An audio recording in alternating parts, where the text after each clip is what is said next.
Hey friends, welcome back to my channel. So in today's video, we will be doing my budget for the month of April. If you are day one, you know exactly what this is. This is my beloved pen and paper budget planner. If you're a little bit newer, you will notice that I've been only really sharing my digital spreadsheet recently.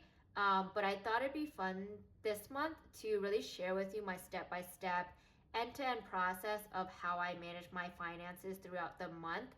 And I just thought it'd be fun because you guys don't get to see the full picture. It's really, for me, it's not about making a budget. It's making a budget, tracking all of your expenses, and then reconciling your budget at the end of the month to see where you need to make tweaks, make changes for the month ahead. Not every budget is the same from month to month. So that's why I think it's just so important to really share with you the end-to-end process.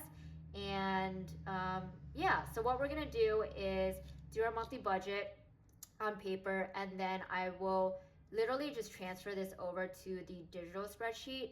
And you're probably wondering, like, it's really overkill. I mean, yes, I am a little crazy, but this is just what gives me financial peace.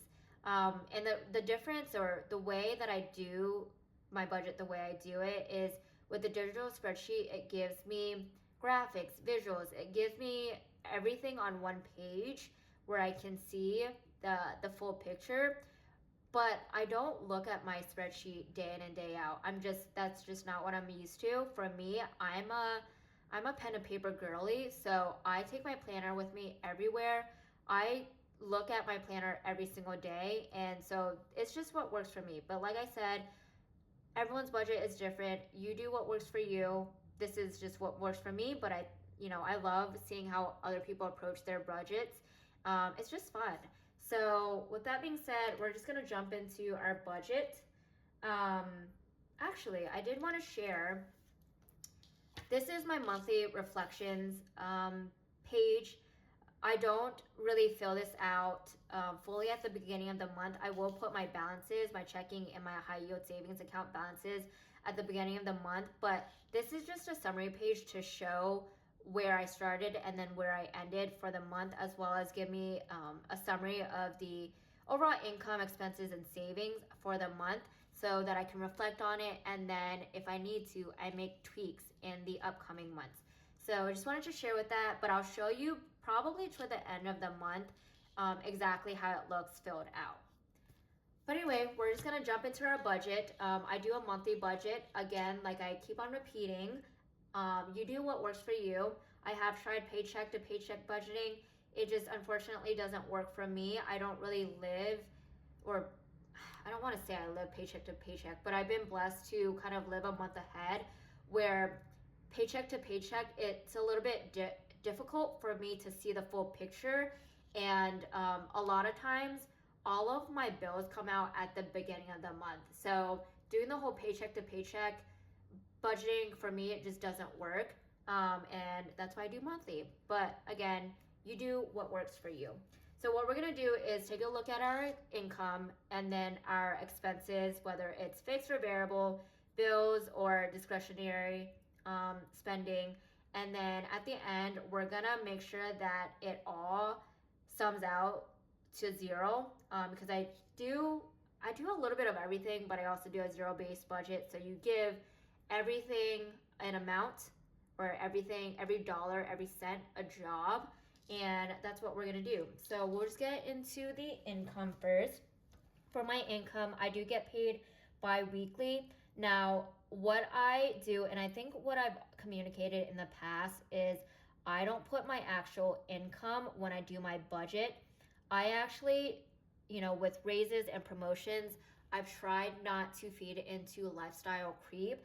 And so I have been using my kind of base income from like 3 or 4 years ago. And that's just what works for me, because anything additional after this amount, that automatically goes into my savings so that I can't try to spend it on just dumb stuff.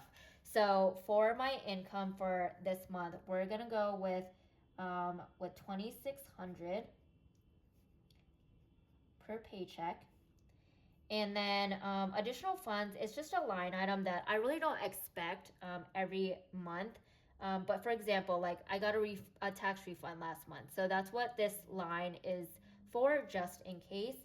But I zero that out because I don't expect anything. Same with interest, it's just any savings interest. I zero that out as well.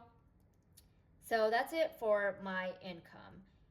Going down to my fixed expenses, these are just my bills that don't really change month to month. Um, it's just I have to pay these. So my rent for this month is 1929.75. Utilities is 126.38, and been a bit high just because it's been so cold in my area, but I'm hoping it really goes down soon with the spring. I haven't been using it as of late, my HVAC. So hopefully it does decrease a little. Verizon is my um, it's my phone bill, but it's a group plan, so I just pay it. For Xfinity, that's my internet, and that is $91 a month, which is also insane, but again, it is what it is. For my gym, that is $55 a month. But I will say I do get a well-being subsidy from my job, so it really only comes out to $35 a month. And honestly, I love the gym that I go to. I hope I don't have to switch if I don't have to. Spotify is $11.99 and Apple is 99¢. So that's it for all of our bills. And now we're gonna go over into our variable expenses. So I'm gonna jump around a little because I I guess I put student loans. I would say that student loans are fixed expenses.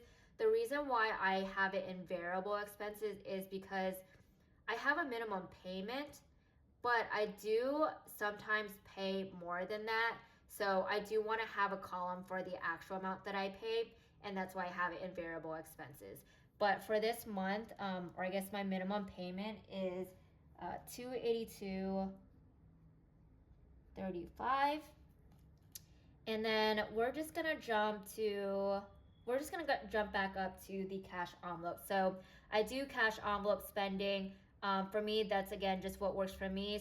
I do use credit cards, but I try not to, even with the points or whatever, just because mindset wise, I do get carried away if I use a credit card because you literally just keep on swiping your card, and that for me is a recipe for disaster. So I try to discipline myself with cash envelope spending, and these are my categories for the month. So boba, we're gonna give ourselves $40. Church, an additional 40. My allowance, we're gonna do $60. For date night, we'll also do 60. Dining is 100. Gas is also 100.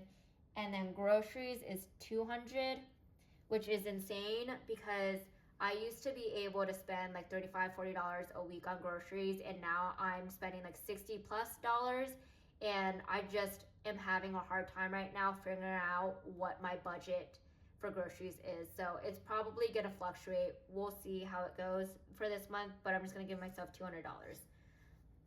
For giving, I think it's gonna be a little bit higher this month because I did have a wedding. So this is gonna include my wedding guest gift. So we're gonna do $850 for giving. For transportation, this is street parking, garage parking, all of that in the city. If you know, you know. We're gonna do $50 for transportation, and then miscellaneous $0. But if anything, if I do spend anything, that's just a catch-all. That's just what this line item is for. We already did student loans, so we're gonna move over to sinking funds. So for this month, we are gonna up our sinking funds like $10. So we're gonna give ourselves $10.80 for sinking funds, and then I already kind of calculated it on the side, but I think my rollover is 904. And then rainy day funds, we're gonna do 0.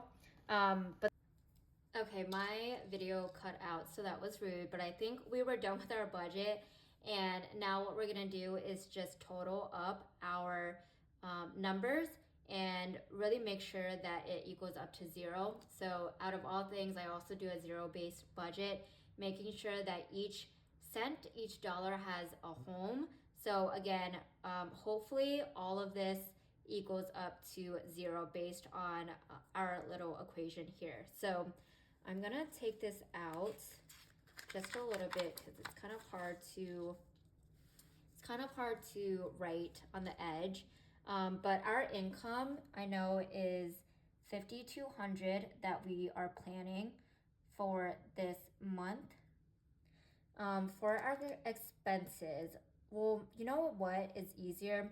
If I just take the savings, which that should be 904 and 1080, that should be 1089.04, and then our expenses should be 4110.96. Hopefully that zeroes out, but that's pretty much what we do here. So now what we're gonna do is we are just gonna transfer these numbers to our digital spreadsheet. So let's hop on over. Okay, so what I'm gonna do now is transfer everything from my actual paper budget over to my digital spreadsheet, which gives me the lay of the land as I continue to make transactions, pay bills, and stuff like that. It will give me visuals on my budget breakdown, my breakdown of my categories, as well as my balance overview. So as you can tell, for this month, I have a starting balance in my checking account of 4,000, which is right around where I usually like to be because all of my bills come out for the most part at the beginning of the month, and so I like to have a cushion there. So I'm gonna just start to transfer everything, and we'll start with income, which is 2,600 each for my pay, and then sinking funds, that was we might actually, let me just jump over to my bills really quickly. So rent, we said that was 1929.75, 126.38. For utilities, 113.50 for Verizon, and 91 for Xfinity. So I pay right around 2,200 in bills each month. For our subscriptions, $55 for the gym, $11.99 for Spotify, and 99 cents for Apple. For my cash envelopes, which I need to probably update this. Let's go ahead and update right now. Allowance, that was dining, or no, that's date night.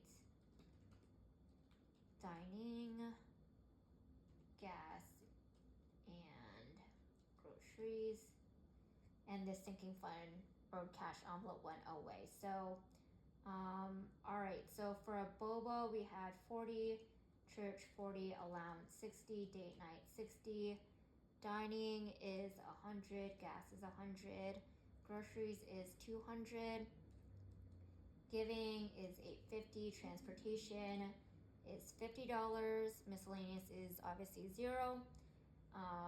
Jumping back up to my debt, I don't have any credit card debt, car payments, or anything like that, just my student loans, and that minimum is $282.35. Sinking funds, we'll jump back to our savings and investments, that's $10.80. For rollover, we have $9.04, and I think that is pretty much it. So I just did a quick summation up here. It all comes out to $0 left over for my budget, so that tracks. So that's literally all I do when I do my budget. It makes it so much easier, and it's just so easy to transfer over. So it's not like it takes a long time and I'm doing duplicative work in that sense. But that's pretty much it. So what I do now is I'm going to go and go to the bank and take out money from my account for my cash envelopes and my sinking funds. Probably about half for my first cash stuffing of the month. So you guys will see that probably in the next video, hopefully.